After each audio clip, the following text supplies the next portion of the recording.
बिस्मिल्लाहिर्रहमानिर्रहीम। अस्सलाम वालेकुम डियर स्टूडेंट, उम्मीद करती हूँ आप सब खैरियत से होंगे। स्टूडेंट्स, लास्ट लेक्चर में मैंने आपको यूनिट नंबर 13 मुकम्मल करवाया था। आज हम यूनिट नंबर 14 करेंगे। तो एक्सरसाइज शुरू करने से पहले हम इसके इंट्रोडक्शन देख लेते हैं, इसकी कुछ बेसिक चीज़ें देख लेते हैं। वेक्टर इन स्पेस, स्पेस ही किसे कहते हैं, हाला को कहते हैं, और स्पेस आपकी 3D होती है। ठीक है, जो भी चीज़ हम अपनी आम आंख से देखते हैं वो 3D ही होती है, और जो चीज़ हम पेज पे ड्रॉ करते हैं, ठीक है, वो आपकी 2D होती है, 2 डायमेंशनल होती है। जो हम आम आंख से देखते हैं वो 3 डायमेंशनल होती है। वेक्टर क्या होता है? अब वेक्टर में ना आपने दो चीज़ें पढ़ी हैं, एक आपने स्केलर पढ़ा है और एक आपने वेक्टर पढ़ा है। अब हम देखते हैं कि स्केलर और वेक्टर में क्या फ़र्क होता है। A scalar is a quantity that has only magnitude और साइज़। स्केलर एक क्वांटिटी है जिसका या तो मैग्नीट्यूड होता है या फिर साइज होता है, such as mass, time, density, temperature, length, volume, speed, work etcetera. तो जो भी चीज़, ऐसी चीज़ जिसका सिर्फ लेंथ हो या मैस हो, वो आपकी क्या हो जाएगी, स्केलर हो जाएगी। और वेक्टर क्या होती है? A vector is a quantity that has both magnitude and direction. For example, displacement, velocity, acceleration, weight, force, momentum, electric and magnetic field, etc. ये आपकी सारी की सारी क्या हैं, वेक्टर्स हैं। आप देखें, मैं आपको ये कहूँ कि आप यहाँ से सीधा चलें। अब मैंने आपको ना एक डायरेक्शन बता दी है, चलते जाओ चलते जाओ चलते जाओ, यार तुम यहाँ से चलो ही चलो चलो। कहाँ पे जाके एंड ख़त्म करना है आपने, आपको नहीं पता। ये सिर्फ एक लेंथ है, एक लंबाई है। लेकिन जब मैं आपको ये कहूँ कि यहाँ से तुम लेफ़्ट टर्न लो और 5 किलोमीटर तक आगे जाओ, अब मैंने आपको क्या बताया, एक तो आपकी डायरेक्शन भी बता दी और एक आपको उसका लेंथ भी, मैग्नीट्यूड भी बता दिया कि तुमने यहाँ तक सफ़र करना है। तो अगर मैं ये कहूँ कि तुम यहाँ से चले जाओ, चलो बस, कहाँ चलना है, लेफ़्ट जाना है, राइट जाना है, ठीक है, फॉरवर्ड जाना है, बैकवर्ड जाना है, कुछ आपको पता नहीं है, बस तुम चलो, तो ये किस में चला जाएगा, आपकी स्केलर में चला जाएगा। लेकिन जब मैं आपको प्रॉपर गाइड करूँगी कि यहाँ से तुमने लेफ़्ट टर्न लेना है, इतना मीटर तुमने आगे तक जाना है, तो वो किस में चला जाएगा, आपका वेक्टर में चला जाएगा। उसके बाद आपका आता है एडिशन ऑफ वेक्टर्स, कि दो वेक्टर्स को कैसे ऐड किया जाता है। अब यहाँ पे u और v दिए गए हैं, ये दो वेक्टर्स हैं। तो जब हम इन दो वेक्टर्स को ऐड करेंगे तो पहले वाले में पहले को ऐड करेंगे, x में x को ही ऐड करेंगे और y में y को ही ऐड करेंगे। Scalar multiplication of vector, vector के साथ हम कुछ मल्टीप्लाई करवा रहे हैं, कोई स्केलर नंबर हो गया, मतलब a है वो रियल नंबर से बिलोंग कर रहा है, 1 2 3 समथिंग कुछ भी हो गया, तो ए यू इज इक्वल टू ए, ये आपके x के साथ भी मल्टीप्लाई होगा, ये आपका y के साथ भी मल्टीप्लाई होगा। वैसे जैसे हम सिंपली मल्टीप्लिकेशन करवाते हैं वैसे ही है। इक्वल वेक्टर्स, दो वेक्टर्स तभी इक्वल होंगे जब उनके जो भी एलिमेंट्स हैं वो आपस में बराबर होंगे। x1 इक्वल टू x2 होगा, y1 इक्वल टू y2 होगा। दूसरे वर्ड्स में हम ये भी कह सकते हैं, two vector u and v are said to be equal if they have same magnitude and same direction. ये आपके एमसीक्यूज भी बन के आ सकता है, ठीक है। अब इक्वल में तो आपको पता है ना कि कुछ भी उसमें ना वो नहीं होता, कमी पेशी नहीं होती है। बराबर का मतलब है कि 19-20 का भी उसमें फ़र्क ना हो। 3 है तो वो इक्वल टू 3 ही होगा, इक्वल टू 3.1 नहीं हम उसको लिख सकते, क्योंकि 3.1 3 से बड़ा होता है। तो इस वजह से जब दो वेक्टर्स को हम उसी सूरत में इक्वल कहेंगे जब उनका डायरेक्शन और उनकी मैग्नीट्यूड क्या होगी, सेम होगी। पैरेलल वेक्टर्स, अब पैरेलल किसे कहते हैं, दो ऐसी चीज़ें जो एक साथ चल रही हों, या तो उनकी डायरेक्शन भी सेम हो या फिर वो एक साथ तो चल रही हो लेकिन उनकी डायरेक्शन ऑपोजिट हो, उन्हें क्या कहते हैं, पैरेलल कहते हैं।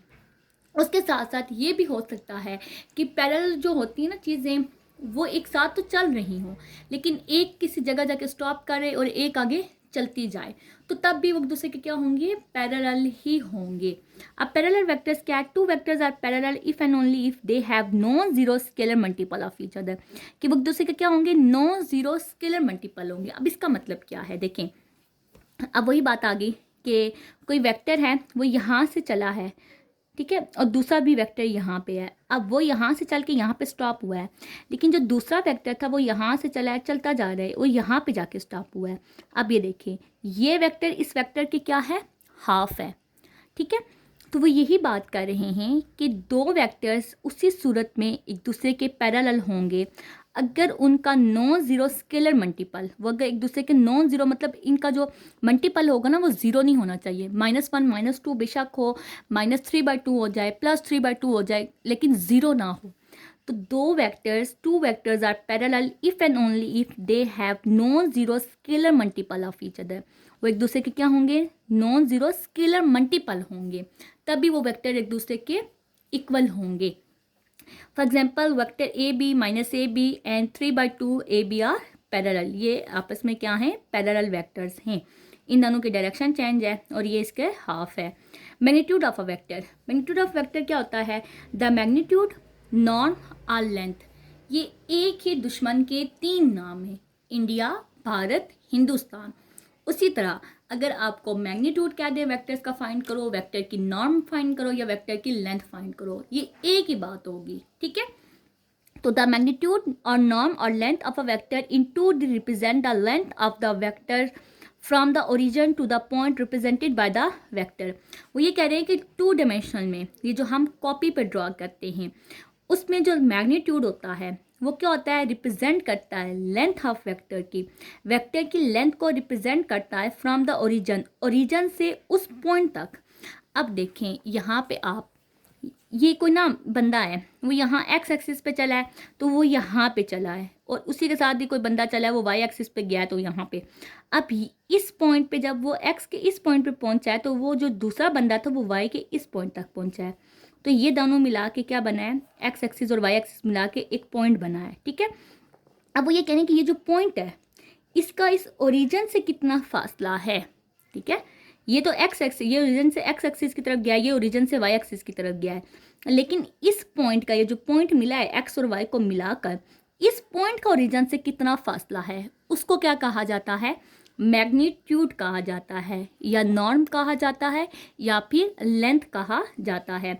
We define the magnitude as a distance of the point P of XY from the origin. हम मैग्नीट्यूड को इस तरह डिफाइन करते हैं कि ये क्या होता है, ये फासला होता है पॉइंट XY का, कहाँ से, ओरिजिन से।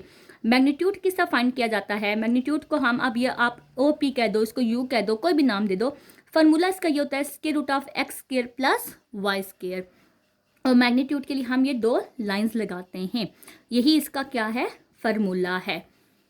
अब नेक्स्ट आपका आ गया rectangular coordinate system in space. जब स्पेस की बात आ जाए, देखें जब आपकी इसकी बात थी ना एक्स वाई प्लेन की, तो वहाँ पे 2 आपके पास वेक्टर्स होते हैं। ठीक है, एक एक्स एक्सिस होता है, एक वाई एक्सिस होता है।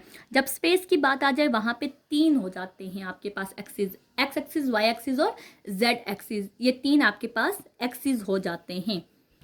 बाकी चीज़ें वही होती हैं कि एक्स का यहाँ से कितना फासला है, ठीक है, और यहाँ से एक्स एक्सिस की तरफ गया, वाई एक्सिस की तरफ गया या जेड एक्सिस की तरफ गया तो इसका ओरिजिन से कितना फासला होगा। मैग्नीट्यूड के लिए यहाँ पे आपका x² प्लस y² होता है, यहाँ पे z², एक तीसरा आपके साथ ऐड हो जाता है। Vector of addition of vector ये उसी तरह होता है, एक्स में एक्स ऐड होगा, वाई में वाई ऐड होगा, जेड में जेड होगा। स्केलर मल्टीप्लिकेशन भी इसकी उसी तरह होती है। नेगेटिव 0 वेक्टर्स एज 0 0 तीनों 0 हो जाएंगे। इक्वालिटी ऑफ वेक्टर्स वही बात है, इक्वल तभी होंगे जब एक्स एक्स के इक्वल होगा, वाई वाई के इक्वल होगा, जेड जेड के इक्वल होगा। पोजीशन वेक्टर वही होगी कि ओरिजिन से उसका कितना फासला होगा। और इसको जो स्पेस वाला होता है ना उसको हम R3 से डिनोट करते हैं, और जो 2D होता है उसको R2 से डिनोट करते हैं। अब हम चलते हैं नेक्स्ट की तरफ। अब देखिए वही magnitude of a vector in space की बात आ गई, तो मैंने क्या कहा था, तीनों का स्केयर आ जाएगा। नेक्स्ट चलते हैं, देखते हैं कोई चीज़ इम्पोर्टेंट। हाँ, ये प्रॉपर्टीज़ ऑफ वेक्टर्स, ये बहुत इंपॉर्टेंट है, ये आपके MCQs बन के आ सकते हैं। U plus v is equal to v plus u commutative property है, एसोसिएटिव प्रॉपर्टी है, एडिटिव आइडेंटिटी है, इन्वर्स ऑफ वेक्टर एडिशन है, डिस्ट्रीब्यूटिव प्रॉपर्टी है, और स्केलर मल्टीप्लिकेशन है। ये आप लोगों ने लाजमी याद करना है। उसके अलावा एक ये फार्मूला है यूनिट वेक्टर का। यूनिट वेक्टर का फार्मूला क्या होता है, आप वेक्टर को उसी के मैग्नीट्यूड के साथ क्या कर दें, डिवाइड कर दें, तो वो क्या बन जाता है, आपके पास यूनिट वेक्टर बन जाता है। नेक्स्ट देखते हैं हम कुछ चीज़ इंपॉर्टेंट। ठीक है, अच्छा, 2 पॉइंट्स के दरमियान जब हम डिस्टेंस निकालेंगे तो जैसे यहाँ पे P1 P2 है ना, तो हम क्या करेंगे, P अगले वाले में से पिछले वाले को माइनस करेंगे। अब यहाँ पे OP लिखा है, इसका मतलब यह है कि P2 का रीजन से फासला, ठीक है। आप P2 माइनस P1 लिखें तब भी ठीक है, OP2 माइनस OP1 लिखें तब भी ठीक होगा। तो ये इसका क्या होता है, फार्मूला होता है एक्स स्क्र माइनस वाई का स्क्र x2 माइनस x1 का square plus y2 minus y1 का square plus z2 minus z1 का स्क्र। ये इसका डिस्टेंस फार्मूला है, ठीक है। लेकिन अगर दो वेक्टर्स निकालने हैं आपने, ठीक है, मतलब दो वेक्टर्स की मदद से एक पोजीशन वेक्टर निकालना है, तो फिर आप क्या करेंगे, अगले में से पिछले को माइनस करते हैं। इसके अलावा कोई चीज़ इंपॉर्टेंट हो, अच्छा, अगर आपने डायरेक्शन कोसाइंस निकालनी होंगी तो alpha square plus cos square alpha plus cos square beta plus cos square gamma equal to 1 आना चाहिए। अगर तो वो 1 के इक्वल आ गया तो फिर वो डायरेक्शनल कोसाइंस होंगे। अगर वो 1 के इक्वल नहीं आया तो इसका मतलब ये है कि वो एंगल्स जो होंगे वो एक सिंगल डायरेक्शनल नहीं बना रहे होंगे। यही कुछ बेसिक चीज़ें थी। अब हम चलते हैं अपने एक्सरसाइज की जानिब। जो बाकी चीज़ें रह जाएंगी वो मैं आपको एक्सरसाइज में ही समझा दूंगी। बच्चों, इस एक्सरसाइज में चीज़ें ना बार बार रिपीट होंगी। मैं एक चीज़ अच्छे से समझाऊंगी, उसको अच्छे से समझना। जो बाकी चीज़ें आएंगी फिर मैं इन डिटेल आपको नहीं समझाऊंगी, ठीक है। अब क्वेश्चन नंबर 1 देखें। Let u is equal to 3i plus 2j minus 5k, v is equal to i minus 2j minus k and w is equal to minus 4i minus j plus 7k। Find the following. अच्छा बच्चों, क्योंकि ये आपका vectors का chapter है ना, तो आपने वेक्टर्स के लिए ये नीचे लाइन लगानी होती है, ये लाजमी लगाना है आपने। अगर नहीं लगाई तो फिर आपके नंबर कट हो जाएंगे। u vector plus 2v vector plus w। Solution given that u ये है, v ये है, w ये है। आपने क्या फाइंड करना है, u plus 2v plus w। u की जगह u की वैल्यू लिखी प्लस 2, v की जगह v की वैल्यू लिखी माइनस w की जगह, मतलब w की जगह w की वैल्यू लिखी तो वो क्या थे, माइनस 4 माइनस 7 प्लस 7k। अब यहाँ 2 अंदर मल्टीप्लाई करवा दिया, 3i plus 2j minus 5k plus 2i minus 10j minus 2k minus 4i minus j plus 7k। अब देखो i मैंने अलग सेपरेट करके लिखा है। i के जितने भी कोफिशिएंट है ना वो एक साथ लिखूंगी। 3 है, प्लस 2 है, माइनस 4 है, फिर प्लस j लिखा। अब j के जितने कोफिशिएंट है वो लिखूंगी एक साथ। 2 है, माइनस 10 है, माइनस 1 है, प्लस k एक साथ लिखूंगी। k का क्या है, माइनस 5 है, माइनस 2 है, प्लस 7 है। इन्हें ऐड किया तो क्या आ गया, 1 इंटू आई, 1i आ गया। इन्हें ऐड किया तो क्या आ गया, माइनस 9 आ गया, माइनस मल्टीप्लाई होकर j के साथ माइनस 9j प्लस ये प्लस माइनस होकर 0k आ गया है। तो यही आपका आंसर है। इस तरह आपने क्या की, वेक्टर्स की एडिशन की। देखें, i में i ऐड हुआ, j में j वाले ऐड हुए, k वाले में k ऐड हुए हैं। नेक्स्ट जो इसका पार्ट है वो बिल्कुल इसी तरह ही है। नेक्स्ट पार्ट देखें। v minus 3w given that v क्या है, w क्या है। v की जगह v लिखा, माइनस 3, w की जगह w की वैल्यू लिखी। अभी अंदर मल्टीप्लाई करवा देंगे तो आपके पास क्या बना, i minus 5j minus k plus 12i plus 3j minus 21k। i आपने एक साथ मतलब i को सेपरेट किया, i के कोफिशिएंट लिखे प्लस j के कोफिशिएंट लिखे प्लस k कोफिशिएंट लिखे। अच्छा, यहाँ पे जब आप कॉमन लोगे ना i j k, तो इनको प्लस के साथ कॉमन लेना। जो इनके नेगेटिव साइन है ना वो आपने अंदर रखने होंगे, ठीक है। क्या आ जाएगा, 13i minus 2j minus 22k आ गया है। अब यहाँ पे आपने वेक्टर्स फाइंड करने और फिर उनका मैग्नीट्यूड लेना है।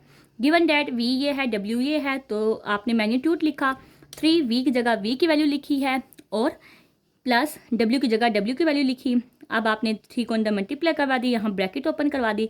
3i minus 15j minus 3k minus 4i minus j plus 7k। अब i कॉमन लिया तो i के साथ क्या है, 3 और माइनस 4 है, प्लस j कॉमन लिया, माइनस 15 माइनस 1 है, प्लस k कॉमन लिया, माइनस 3 प्लस 7 है।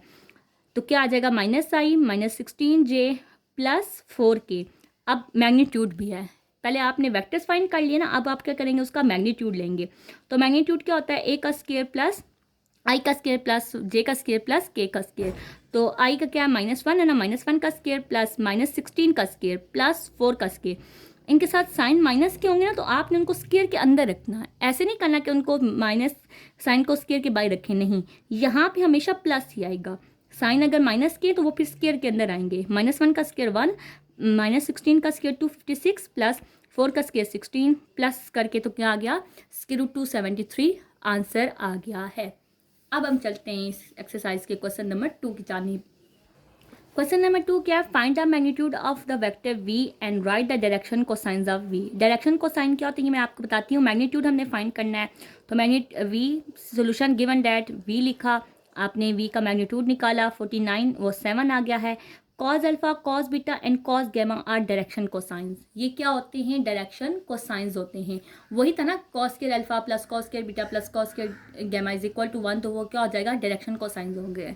तो यही डायरेक्शन कोसाइंस होते हैं। अब कॉज अल्फा को आप कैसे फाइंड करते हो, जो इसका पहला एलिमेंट होता है ना आई के साथ वाला, इसको हम वी एक्स कहते हैं, इसको डिवाइड कर देते हो जिसका मैग्नीट्यूड आता है ना उसके साथ।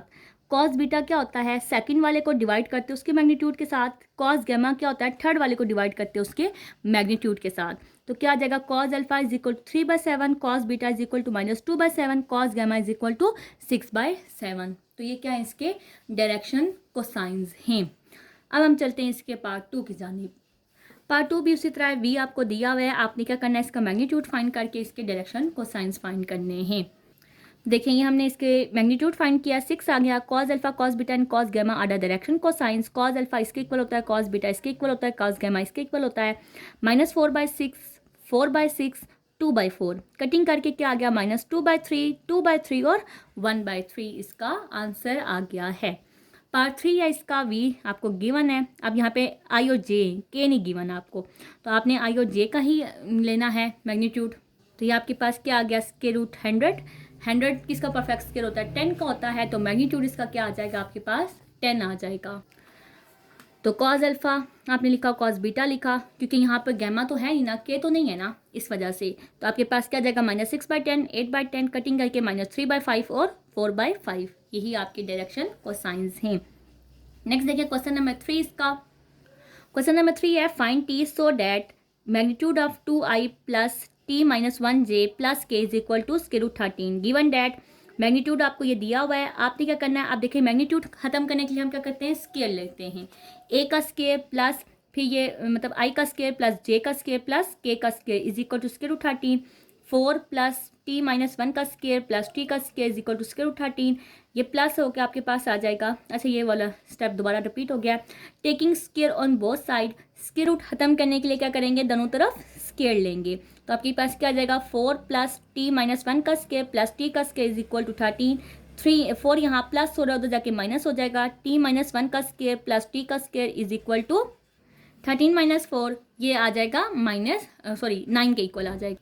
तो आप बेशक ना इसको पहले ही ओपन कर दो, ठीक है। टी का स्केयर प्लस टी स्केयर -1 का whole square is equal to 9, T square plus T का square -2t plus 1 is equal to 9। 9 को इक्वल के इस साइड ले आए तो क्या आ जाएगा, 2t square -t -8 equal to 0। 2 common ले लिया तो t square -t -4 equal to 0, t square -t -4 equal to 0। ये क्वाड्रेटिक इक्वेशन बन गई। क्वाड्रेटिक इक्वेशन का आपने फार्मूला लगाया तो आपके पास क्या आ जाएगा, पुट की वैल्यूज, तो आपके पास t क्या आ जाएगा, 1 + -√17 डिवाइडेड बाय 2 आपके पास आंसर आ जाएगा। अब हम चलते हैं इसके क्वेश्चन 4 की जानिब। क्वेश्चन नंबर 4 देखिए क्या है, find a unit vector in the direction of. इसका हमने यूनिट वेक्टर फाइंड करना है। तो यूनिट वेक्टर का मैंने आपको क्या फार्मूला बताया था कि आप वेक्टर को उसी के मैग्नीट्यूड के साथ डिवाइड कर दें तो वो क्या बन जाता है, आपका यूनिट वेक्टर बन जाता है। तो गिवन डैट वी, ये एज वी नो डैट, मैंने यहाँ पे फार्मूला लगाया, इसको इक्वेशन 1 का नाम दिया। तो आपके पास क्या आ जाएगा, v का मैग्नीट्यूड लिया 9 आ गया, put in equation 1, v is equal to i -4j -8k divided by 9। अब इसको हर एक के साथ सेपरेट कर लें तो ये इसका क्या है, यूनिट वेक्टर आ गया है। देखिए यूनिट वेक्टर में कोई चीज़ मुश्किल नहीं है, वही है कि आपने क्या करना है, वेक्टर का मैग्नीट्यूड फाइंड करना है, फिर उसको वेक्टर के साथ डिवाइड कर देना है और नेक्स्ट स्टेप में उनको सेपरेट कर लेना है। बस ये इतना सा क्वेश्चन है। चैप्टर नंबर 14 आपका बहुत इजी है, लेकिन बच्चे इसको लेके बहुत ज़्यादा परेशान थे। तो इंशाल्लाह ताला ये आपका 2 दिन में होने वाला चैप्टर है। अब हम चलते हैं अपने क्वेश्चन नंबर 5 की जानिब। क्वेश्चन नंबर 5 देखें क्या है, if u is equal to this, v is equal to this and w is equal to this, find a unit vector parallel to this. आपने एक यूनिट वेक्टर फाइंड करना है जो इस वेक्टर के क्या होगा, पैरेलल होगा। मतलब इसी वेक्टर का आपने यूनिट वेक्टर ही फाइंड करना है। तो पहले तो आपने ये वेक्टर बनाना होगा ना, 4u - 3v + 2w। Given that किया, u की वैल्यू लिखी, v की लिखी, w की लिखी। फिर हमने इसको फाइंड करना है तो 4u - 4u minus 3v plus w is equal to 4, u की जगह u की वैल्यू लिखी, माइनस 3v की जगह v की वैल्यू लिखी, प्लस 2 w की जगह w की वैल्यू लिखी है। मल्टीप्लाई करवा दिया 8i plus 4j minus 12k plus 3i minus 12j minus 6k plus 6i minus 4j plus 2k, इन सबको अंदर मल्टीप्लाई करवा दिया।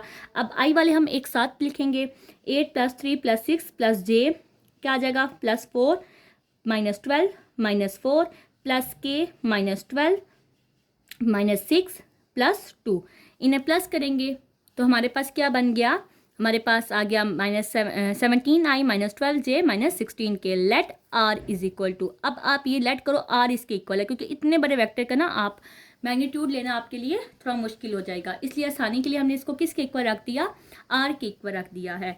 तो ये r के इक्वल है तो r किसके इक्वल हो जाएगा, इसके इक्वल हो जाएगा। r vector is equal to 17i minus 12j minus 16k।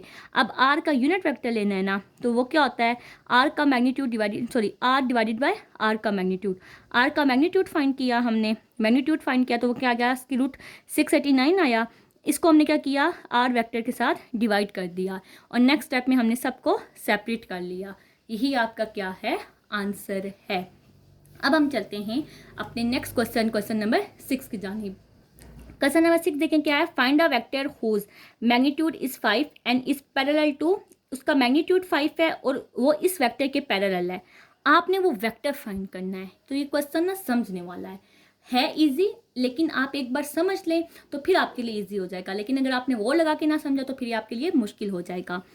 तो हम क्या करेंगे, लेट, इस वेक्टर को हमने v कह दिया, let v is equal to 3i plus 4j minus k, और जो दूसरा वेक्टर है ना उसका मैग्नीट्यूड हमें दिया हुआ है, वेक्टर नहीं दिया हुआ, वो वेक्टर हमने फाइंड करना है। हमने इस वेक्टर को क्या कह दिया, v कह दिया है। फिर हम क्या करेंगे, v का मैग्नीट्यूड फाइंड करेंगे, मैग्नीट्यूड आ गया। फिर हम क्या करेंगे, उसको उसके यूनिट वेक्टर में पुट करेंगे, तो यूनिट वेक्टर क्या हो जाएगा, 3i plus 4j minus k divided by square root 26 हो गया। जो वेक्टर हमने फाइंड करना है उसके मैग्नीट्यूड को जब हम v के यूनिट वेक्टर के साथ मल्टीप्लाई करेंगे तो हमारे पास क्या आ जाएगा, ओरिजिनल जो हमारा वेक्टर है वो आ जाएगा जो हमने फाइंड करना था। तो मैंने क्या लिखा, let u is our required vector, ठीक है, कि u क्या है, हमारा जो रिक्वायर्ड वेक्टर है वो है। Then u magnitude is equal to 5, वो हमें दिया हुआ था u मैग्नीट्यूड, वो किसके इक्वल है, 5 के इक्वल है। तो u वेक्टर किस क्या हो जाएगा, magnitude of u multiply by v का यूनिट वेक्टर, तो 5 मल्टीप्लाई बाय, इसका हमने क्या लिखा, यूनिट वेक्टर की वैल्यू लिखी 3i plus 4j minus k divided by square 26। अब 5 को आप अंदर मल्टीप्लाई कर दे तो क्या आ जाएगा, 15i plus 20j minus 5k divided by square 26। तो ये आपके पास क्या है, वो वेक्टर है जो आपने फाइंड करना था। अब देखिए इसका पार्ट 2 क्या है, magnitude is 7 and is parallel to. अब आपने एक वेक्टर फाइंड करना है जिसका मैग्नीट्यूड 7 है और वो इस वेक्टर के पैरेलल है। तो इस वेक्टर को क्या कह दिया मैंने, v कह दिया है। v is equal to minus i plus j plus k, v का मैग्नीट्यूड लिया, क्या आ गया, स्क्वायर रूट 3 आ गया है। इसका हमने यूनिट वेक्टर फाइंड किया, तो फिर हमने क्या लिखा, let u is our required vector, then u magnitude is equal to 7। अब क्या करेंगे, इसके मैग्नीट्यूड को इस वेक्टर यूनिट वेक्टर के साथ मल्टीप्लाई कर देंगे, तो u is equal to magnitude of u multiply by v vector, 7 इसके साथ मल्टीप्लाई होके आपके पास क्या आ गया है, u वेक्टर आ गया है। यहाँ पे आपका क्वेश्चन नंबर 6 एंड होता है। अब हम चलते हैं इस एक्सरसाइज के क्वेश्चन नंबर 7 की जानिब।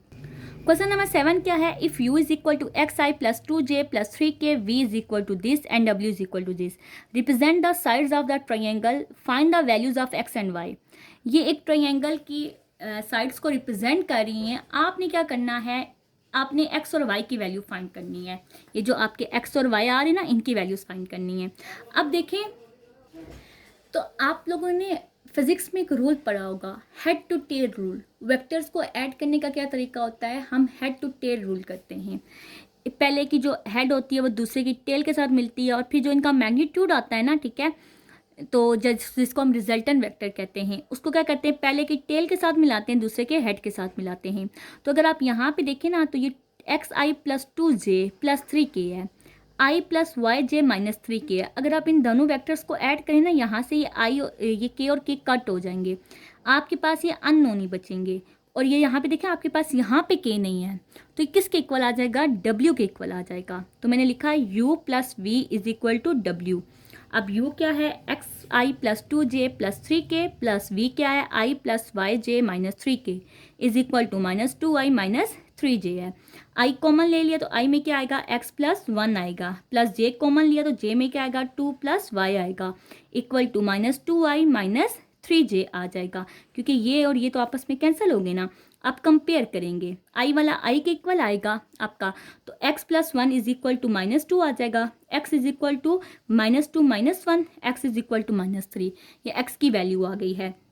इसी तरह हम कंपेयर करेंगे j को, तो 2 plus y is equal to minus 3 आ जाएगा, y is equal to minus 3 minus 2, y equal to minus 5 आ जाएगा। और यही आपका आंसर है। यहाँ पे आपका क्वेश्चन नंबर 7 एंड होता है। अब हम चलते हैं अपने क्वेश्चन नंबर 8 की जानिब। क्वेश्चन नंबर 8 देखिए, the position vector of that point A B C and D are u v डब्ल्यू and z respectively show that A B vector is parallel to C D vector. ठीक है, अब respectively का क्या मतलब है कि ए यू के इक्वल है, बी वी के इक्वल है, सी डब्ल्यू के इक्वल है और डी जेड के इक्वल है। Let O is the origin then. ठीक है, हम इसका सोल्यूशन शुरू करेंगे तो क्या कहेंगे, ओ इसका क्या है, ओरिजन है। तो ओरिजन में ना, क्योंकि हमने ए भी फाइंड करना है ना, तो ज़री बात है कोई ए किसी ओरिजन से पॉइंट ए तक गया होगा, बी किसी ओरिजन से पॉइंट बी तक गया होगा, तो O A is equal to u हो जाएगा, O B is equal to v हो जाएगा। वी नीड ए बी, हमें ए बी वैक्टर चाहिए। So A B is equal to B minus A B is equal to V minus U. ठीक है, आप लोग ना बेशक यहाँ पे ये भी लिख लें, ओ ए और ओ बी लिख लें, क्योंकि हमने ओ ए को ना यू के इक्वल का है, ओ बी को वी के इक्वल का है, तो क्या हो जाएगा, वी माइनस यू हो जाएगा। वी की वैल्यू लिखी माइनस ब्रैकेट लगा के यू की वैल्यू लिखी। नेक्स्ट स्टेप में हमने ब्रैकेट ओपन की, बाई माइनस है तो अंदर साइन चेंज हो जाएंगे, 7i plus 8j plus 4k minus i minus 2j minus k, plus minus करेंगे तो क्या आ जाएगा, ए बी आपके पास आ जाएगा 6i plus 6j plus 3k आ जाएगा। उसी तरह हम क्या जाएंगे कि ओ सी किसके इक्वल है, डब्ल्यू के इक्वल है, और ओ डी किसके इक्वल है, जेड के इक्वल है। हमें सी डी चाहिए, तो इसके लिए भी आप यहाँ पे लिखें ओ डी माइनस ओ सी। ठीक है, तो ओ डी किसके इक्वल है, जेड माइनस डब्ल्यू के इक्वल है, वैल्यू पुट की तो आपके पास क्या आ गया, 2i प्लस 2j माइनस के। अब उन्होंने क्या कहा था कि show that A B is parallel to C D. अब हमने पढ़ा था कि दो वेक्टर कब एक दूसरे के पैरेलल होते हैं, जब वो एक दूसरे के स्केलर मल्टीपल हों। ठीक है, तो अगर हम देखें, मैंने यहाँ पे लिखा है if A B and C D are parallel to each other then one is the multiple of other, तो एक क्या होगा, दूसरे का मल्टीपल होगा। तो अगर मैं देखूं तो देखें ये क्या है, 6i plus 6j plus 3k है, यहाँ पे क्या है 2i plus 2j minus k है। तो अगर मैं यहाँ पर इसको कॉमन लूँ, ठीक है, यहाँ पे ना माइनस आता है, यानी प्लस लगाया हुआ है, यहाँ से मैं अगर 3 कॉमन ले लूँ तो देखो क्या आ जाएगा, 2i 2j माइनस के आ जाएगा, और ये वेक्टर क्या बन जाएगा, इसका मल्टीपल बन जाएगा। तो यही काम मैंने किया है। Now A B is equal to 6i plus 6j minus 3k, 3 आपने कॉमन ले लिया तो क्या आ गया, 2i प्लस 6 सॉरी यहाँ 6 नहीं आता, यहाँ 2 आता है। ठीक है, 2j माइनस के, तो क्या आ जाएगा, A B is equal to 3cd। अब ये क्या, इसका मल्टीपल है, स्केलर मल्टीपल हो गया। So A B and C D are parallel. Next question number 9 देखें, we can say that the two vectors v and w in space are parallel if they are scalar c such that v is equal to C W. वही बात है कि u और v आपस में parallel होंगे, क्या कि एक दूसरे के क्या होंगे, स्केलर मल्टीपल होंगे। The vector point in the same direction if, जो वेक्टर है वो अगर c ग्रेटर देन 0, ये स्केलर नंबर ग्रेटर देन 0 हुआ तो वो क्या होंगे, उनकी डायरेक्शन सेम होगी। और अगर ये जो स्केलर c है ये लेस देन 0 हुआ तो उनकी डायरेक्शन क्या होगी, ऑपोजिट होगी। इतनी इन्होंने बात की है। अब हम इसका पार्ट ए देखते हैं, find two vectors of length 2 parallel to each other. अब दो वेक्टर्स फाइंड करें जिनकी लेंथ क्या है, 2 है, और दो वेक्टर्स क्या एक दूसरे के पैरेलल हैं। ठीक है, नहीं, वो दो वेक्टर पैरेलल हैं, किसके, इस वेक्टर के पैरेलल हैं। मैंने v लिखा, v का मैग्नीट्यूड निकाला तो ये क्या आ गया, मेरे पास 6 आ गया है। अब देखिए हमने दूसरा दो वेक्टर फाइंड करने हैं, ठीक है, जो कि इस v के पैरेलल हैं। तो वो जो हमने पीछे क्वेश्चंस में जो स्टेप किए थे वही स्टेप करेंगे। इसका यूनिट वेक्टर निकाला। अब हम क्या करेंगे, let u is our required vector and its magnitude is equal to 2। अब क्या है, u हमारा वो वेक्टर है जो हमने निकालना है, जो उस v वेक्टर के क्या है, पैरेलल है, और उस u वेक्टर की लेंथ क्या है, 2 है। So u vector is equal to, यहाँ पे ये मैग्नीट्यूड नहीं आता, ठीक है, ये मैंने बाई मिस्टेक लगाया है, इज इक्वल टू u का magnitude multiply by v unit vector. तो मैग्नीट्यूड क्या है, 2 है, 2 मल्टीप्लाई बाय, अब v वेक्टर निकाला, ये कटिंग होगी तो आपके पास क्या आ गया, 2i minus 4j plus 3k divided by 3। अब बेशक आप इसको सेपरेट करके लिखें। ये तुम्हारे पास एक वेक्टर आ गया, लेकिन उन्होंने कहा था 2 वेक्टर निकालें जो कि क्या हो, उस v के पैरेलल हों।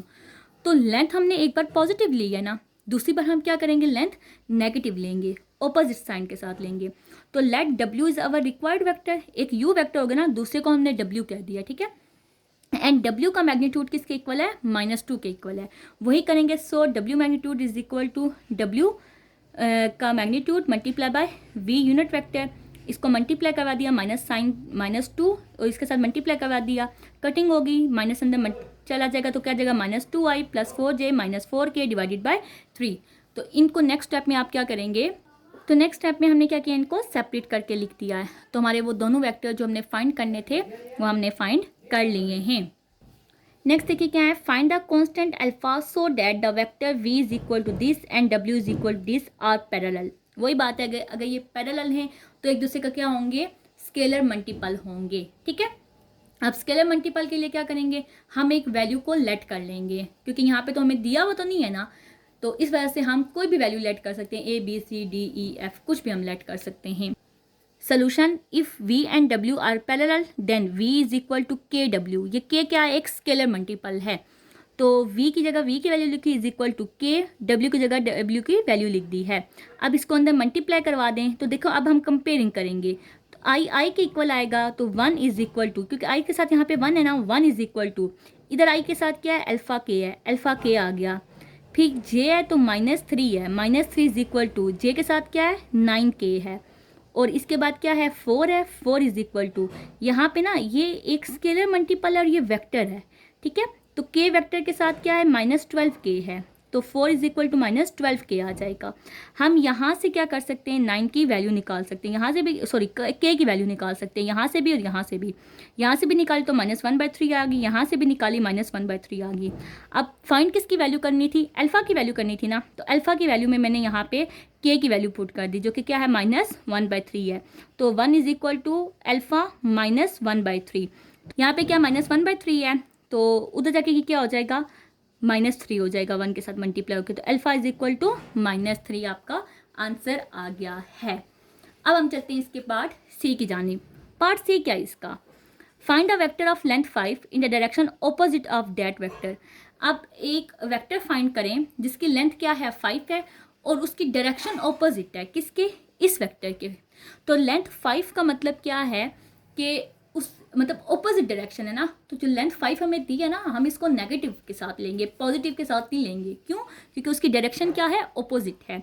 तो वही कह दिया, लेट v ये है, तो गिवन डैट v का मैग्नीट्यूड निकाला, अब हम इसका यूनिट वेक्टर निकालेंगे। तो हमारे पास ये क्या आ गया, v का यूनिट वेक्टर आ गया। Let u is our required vector and u का मैग्नीट्यूड किसके इक्वल है, -5 के इक्वल है, क्योंकि वो डायरेक्शन ऑपोजिट है। So u vector is equal to u का magnitude multiply by v unit vector, तो -5 multiply by i -2j plus 3k divided by √14, 5 को अंदर मल्टीप्लाई कर दो, तो -5a plus 10j minus 15k divided by √14। ये आपका क्या आ गया है, आंसर आ गया है। अब हम चलते हैं इसके पार्ट डी की जानिब। पार्ट डी देखिए क्या है, if find a and b so that the vectors and are parallel, ये वेक्टर के एक दूसरे के पैरेलल हैं। Let v is equal to this, u is equal to this, इसको v कह दिया, इसको u कह दिया। Given that they are parallel, so अगर ये पैरेलल है तो जरी बात है ये किसी स्केलर मल्टीपल के इक्वल होंगे, तो v is equal to k u vector हो गया है। तो v की जगह v की वैल्यू लिखी इक्वल टू k, u की जगह u की वैल्यू लिखी, कंपेयर किया, इसको बेशक पहले मल्टीप्लाई करवा दे फिर कंपेयर करें, तो 3 किसके इक्वल आ जाएगा, k a के इक्वल आ जाएगा। -1 किसके इक्वल आ जाएगा, k b के इक्वल आ जाएगा। 4 किसके इक्वल आ जाएगा, -2k के इक्वल आ जाएगा। यहाँ से हमने k की वैल्यू निकाली जो कि क्या आ गई है, -2 आ गई है। उस k की वैल्यू को हमने यहाँ पे भी पुट करना है और यहाँ पे भी पुट करना है। देखें आपके पास क्या आ जाएगा, 3 is equal to -2a, a is equal to -3/2, k b is equal to -1, -2b is equal to -1, b is equal to 1/2। तो ये आपके पास आंसर आ गया है। यहाँ पे हमारा क्वेश्चन नंबर 9 एंड होता है। अब हम चलते हैं अपने क्वेश्चन नंबर 10 की जानिब।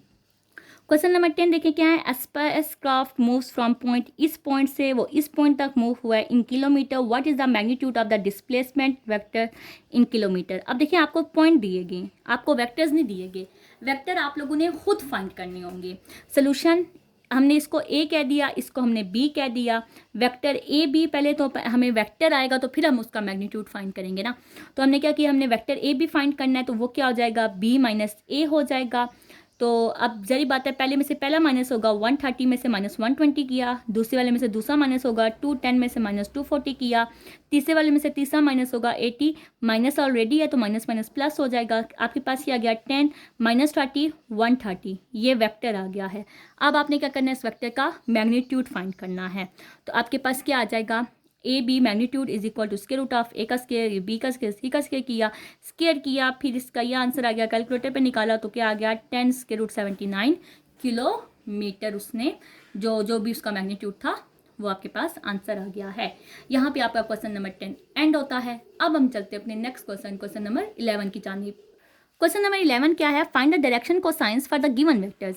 गिवन वेक्टर्स के लिए आप क्या करें, डायरेक्शन कोसाइंस को फाइंड करें। यू आपको दिया गया है, तो वही बात है, डायरेक्शन कोसाइन क्या होता है, cos alpha cos beta cos gamma होता है। आप क्या करते हो, आप उसको उसके मैग्नीट्यूड के साथ डिवाइड करते हो। तो सबसे पहले हमने इसका मैग्नीट्यूड निकाला जो कि क्या आ गया 7 आ गया। As we know that cos alpha is equal to u x over u magnitude, cos beta is equal to v u y over u magnitude, cos gamma is equal to u z over u magnitude. तो क्या आ जाएगा -6 अवर 7, 3 अवर 7 और 2 अवर 7। यह आपके पास answer आ गया है। अब हम देखते हैं इसका पार्ट बी। पार्ट बी आपके पास क्या है, v है। उसी तरह आप क्या करोगे, इसका मैग्नीट्यूड लोगे। मैग्नीट्यूड लिया तो क्या आ गया 3 इंटू स्क्वायर रूट 5 आ गया। एज वी नो डैट आपने लिखा, फिर क्या आ गया 4 over 3 square root 5 cos beta 2 over 3 square root 5 cos gamma is equal to -5 divided by 3 square root 5। अब इसको आप 2 बार लिख सकते हो ना, तो फिर वो एक स्क्वायर रूट इसके साथ कैंसिल हो जाएगा। तो आपके पास आंसर क्या आ जाएगा इसका, cos gamma is equal to -√5 divided by 3 आपके पास आंसर आएगा। पार्ट 4 देखें इसका क्या है। पार्ट 4 में ना पी क्यू वेक्टर आपके पास, आपने इसका क्या करना है, डायरेक्शन को साइंस फाइंड करनी है। लेकिन आपको पी क्यू वेक्टर दिया नहीं गया, बल्कि पी और क्यू के क्या दिए गए, पॉइंट्स दिए गए। तो आपने पी क्यू वेक्टर क्या होगा, बनाना होगा। सोल्यूशन गिवन डैट पी आपके पास ये है, क्यू ये है। पी क्यू आपने बनाना है तो आप क्या करेंगे, मैंने आपको बताया अगले वाले में से पिछले वाले को माइनस करते हैं, क्यू माइनस पी। तो पहले वाले में से पहले को माइनस करेंगे, 11 माइनस 9, 6 माइनस 3, 19 माइनस 13। तो आपके पास पी क्यू वेक्टर क्या आ गया, 2, 3 और 6 आ गया है। अब आपने क्या किया, इसका मैग्नीट्यूड फाइंड किया। मैग्नीट्यूड फाइंड करके फिर इसकी डायरेक्शन को साइंस आपने फाइंड कर ली हैं। अब आपको तो ये आता है ना, तो इन डिटेल बताने की ज़रूरत नहीं है। यहाँ पे हमारा क्वेश्चन नंबर 11 एंड होता है। अब हम चलते हैं अपने क्वेश्चन नंबर 12 की जानिब। क्वेश्चन नंबर 12 क्या है, which of the following triple can be direction angles of a single vectors. क्या ये सिंगल वेक्टर्स के डायरेक्शनल एंगल्स हैं या नहीं हैं। देखिए जैसे यहाँ पे हम cos alpha cos beta cos gamma find करते हैं ना, तो यहाँ से हम अल्फा की वैल्यू निकाले तो कॉज हो जाएगा, इन्वर्स हो जाएगा, तो ये हमें डिग्री में कोई आंसर दे देगा। ठीक है, अब यहाँ पे उन्होंने हमें डिग्री दी हुई है। अब वो ये पूछ रहे हैं कि ये डायरेक्शनल एंगल्स बनाते हैं या नहीं बनाते एक सिंगल वेक्टर्स के। तो for direction cosines cos square alpha plus cos square beta plus cos square gamma is equal to 1। आप क्या करोगे, कॉस अल्फा का स्क्वायर प्लस कॉस बीटा का स्क्वायर प्लस कॉस गैमा का स्क्वायर, इस तरह लिखो या इस तरह लिखो, बात एक ही होती है, इक्वल टू 1। कॉस अल्फा क्या है, ये अल्फा ये बीटा ये गैमा है, cos 45 plus cos 45 plus cos 60। Cos 45 क्या होता है, 1 बाय स्क्वायर रूट 2 का square plus 1 by square root 2 का स्क्वायर प्लस 1 बाय 2 का square is equal to 1।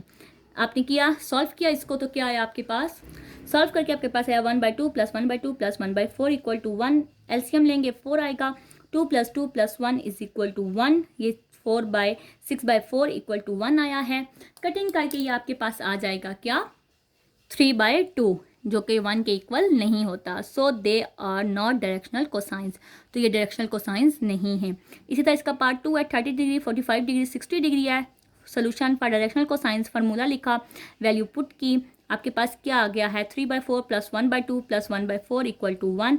LCM लिया, यहाँ पे भी आपके पास क्या आ गया, सॉल्व हो के ये भी आपके पास आया है 3/2। 2 आया है जो कि नॉट इक्वल टू 1 है। सो दे और नॉट डायरेक्शनल कोसाइंस, ये भी डायरेक्शनल कोसाइंस नहीं है। पार्ट 3 देखें, इसका 45 डिग्री, 60 डिग्री और 60 डिग्री है।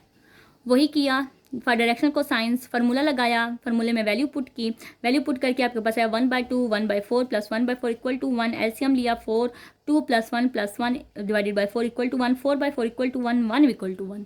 यहाँ पे आपके पास 1 इक्वल टू 1 आ गया है। So these 3 angles are directional cosines of a single angle. तो ये जो 3 एंगल हैं ये क्या है, एक सिंगल एंगल्स के डायरेक्शनल को साइंस हैं। यहाँ पे आपकी 14.1 एंड होती है। इंशाल्लाह ताला बहुत जल्द मैं आपके साथ 14.2 शेयर करूँगी। मिलते हैं नेक्स्ट वीडियो में। अपना बहुत सारा ख्याल रखिएगा। अल्लाह हाफिज़।